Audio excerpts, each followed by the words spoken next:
আল্লাহ বলতে হবে কে বলেছেন?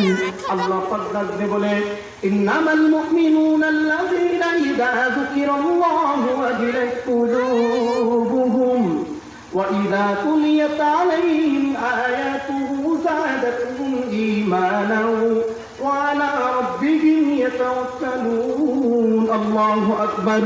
আল্লাহ পাক বলতেছেন বান্দা যখন এই কোরআনের সমুখে যখন আসবা, এই কোরআনের কাছে যখন তুমি আসবা,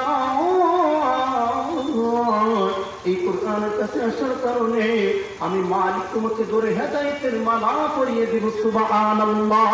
আল্লাহ রাসূলকে চাওয়া, আল্লাহ রাসূলকে চাওয়া জিন্দেগি বরবাদ হে নূর ওয়ালা নূর, হে নূর ওয়ালা নূর।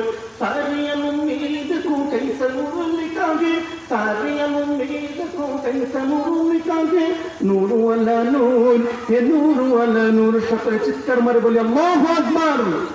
এই মুহতারাম ভাইও, আল্লাহ রাব্বুল আলামিন ডাকবে বলে মুসলমান আমি পৃথিবীতে অনেক পয়গম্বরকে পাঠাইছি। পয়গম্বর আদম নবী থেকে নিয়ে শুরু করে পয়গম্বর ঈসা নবী পর্যন্ত সকল নবীকে কিছু উত্তম মর্যাদাতে পাঠাইছি। উত্তম মর্যাদাগুলো পাওয়ার ছিল ততক্ষণ, নবীরা দুনিয়ার বুকে ছিল যতক্ষণ। কিন্তু সর্বশেষ আখিরি নবী হযরত মুহাম্মদ সাল্লাল্লাহু আলাইহি ওয়াসাল্লামকে আমার রব্বুল আলামিন যে উত্তম মর্যাদা দান করেছেন, এই উত্তম মর্যাদা 1450 বছর